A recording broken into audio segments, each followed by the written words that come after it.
Conceptos básicos: sexo, género, sexualidad.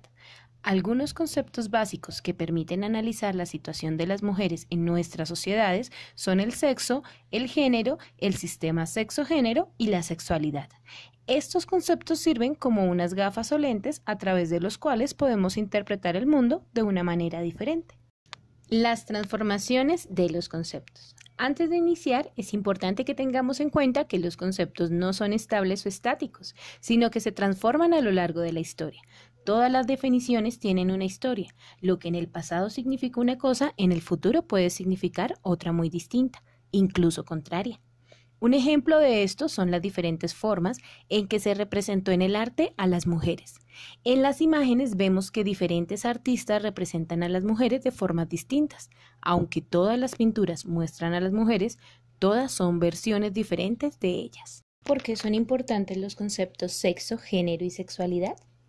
Las formas en las que entendemos el sexo, el género, el sistema sexo-género y la sexualidad son el resultado del trabajo académico y político de numerosas pensadoras que desde la segunda mitad del siglo XX empezaron a cuestionar las desigualdades entre hombres y mujeres. Conocer a profundidad el significado de estos conceptos nos permite identificar mejor las raíces o el origen de las desigualdades entre hombres y mujeres. También nos ayudan a cuestionar estas desigualdades, es decir, mostrar que no son naturales, que el hecho de que hayan sido así en un momento no significa que lo serán siempre, y en ese sentido nos entregan herramientas para transformarlas. Finalmente, nos permite proponer alternativas para pensar formas diferentes en que hombres y mujeres podemos relacionarnos. ¿Cómo se ha entendido tradicionalmente el sexo y el género? Con el paso de los años se ha popularizado la idea de que el sexo es una categoría biológica que hace referencia a los órganos sexuales, las hormonas y los cromosomas, es decir, a las características físicas con las que se nace, y que el género es la forma en la que culturalmente se moldea dicha naturaleza de acuerdo con las normas y roles sociales. Generalmente, cuando nacemos o incluso antes de nacer, se nos asigna un sexo, el médico dice es niña o un niño. Y conforme a esta asignación, la sociedad empieza a definir las normas en las que se comportan niñas y niños, sus gustos, los colores que usan, los juguetes que les interesan, lo que pueden o no hacer. Aunque esta separación entre sexo, como lo biológico, y género, como lo cultural, ha sido útil para entender cómo es que terminamos siendo hombres o mujeres, recientemente ha sido cuestionado, y en particular porque olvida que el sexo también es un concepto que se ha transformado en el transcurso del tiempo. Sexo. El sexo tradicionalmente ha sido definido como lo biológico.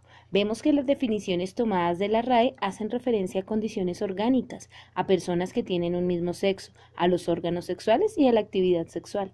Aquí es importante llamar la atención en que estas definiciones también hacen referencia de alguna manera al género, al señalar cosas como el bello sexo, el sexo débil, el sexo feo, el sexo fuerte, que son significados sociales que le solemos entregar a un sexo o a otro.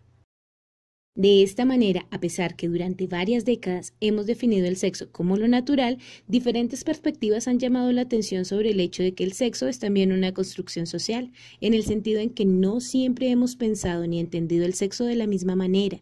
Un ejemplo de esto se ve en la representación que propuso Vesalio, el anatomista en el siglo XIV, sobre los órganos sexuales. Antes se consideraba que la vagina era muy similar al pene, solo que al inverso. Contrarrestemos esto con la forma en la que actualmente se representan estos órganos. ¿Vemos la diferencia? Por su parte, el género es un conjunto de características sociales, culturales, políticas, psicológicas, jurídicas y económicas que la sociedad asigna de manera diferenciada como propias de hombres y mujeres. La definición de sexo nos permite entender por qué existen desigualdades entre hombres y mujeres y por qué en algunas situaciones las mujeres y los hombres no tienen los mismos derechos. Esto no significa que estas desigualdades estén bien o sean naturales, sino que podemos entender que en nuestras sociedades dichas desigualdades existen. Esto significa que el género no refiere o es sinónimo de mujeres, sino de las relaciones entre hombres y mujeres, entre lo femenino y lo masculino. Es una categoría relacional. Aunque en las sociedades permeadas por la cultura occidental, el género es profundamente binario. Existen sociedades en las que no solo hay dos géneros, por ejemplo los bugis de Indonesia, donde se reconocen 5 identidades sexogenéricas, o incluso los sioux siberianos de Siberia, donde se reconocen 7 géneros. Sexualidad. Finalmente, la sexualidad es un concepto amplio que se encuentra relacionado con el sexo y el género, pero que incluye otras dimensiones del ser humano. De acuerdo con la Organización Mundial de la Salud, la sexualidad es un aspecto central del ser humano, presente a lo largo de su vida. Abarca el sexo, las identidades y los papeles de género, el erotismo, el placer, la intimidad, la reproducción y la orientación sexual. Se vivencia y se expresa a través de los pensamientos, las fantasías, los deseos, creencias, actitudes, valores, conductas, prácticas, papeles y relaciones interpersonales. La sexualidad puede incluir todas estas dimensiones, no obstante, no todas ellas se vivencian o se expresan siempre. La sexualidad está influida por la interacción de factores biológicos, psicológicos, sociales, económicos, políticos, culturales, éticos, legales, históricos, religiosos y espirituales. Esta definición de sexualidad nos permite ver su complejidad y también su conexión con el sexo y el género. A pesar de la relativa independencia que goza la sexualidad con respecto al género y al sexo, es importante revisar cómo estos la moldean. Diferentes pensadoras han señalado que la sexualidad se encuentra articulada con el sexo y el género mediante la imposición de la heterosexualidad, que hace que socialmente se espere que nos relacionemos con personas del sexo opuesto. Sin embargo, existen muchas formas de vivir y expresar la sexualidad y cada vez estamos avanzando en reconocer que todas las personas somos diferentes y tenemos deseos e intereses distintos. Finalmente, existen muchas maneras para explicar y comprender cómo se relacionan el sexo, el género y la sexualidad. Algunas señalan que todas se encuentran interconectadas. Otras personas han dicho que se parece a una muñeca de jengibre o a una muñeca rusa. El hecho de que estos 3 conceptos nos permitan entender diferentes dimensiones de la realidad no significa que en la realidad los encontremos de forma separada.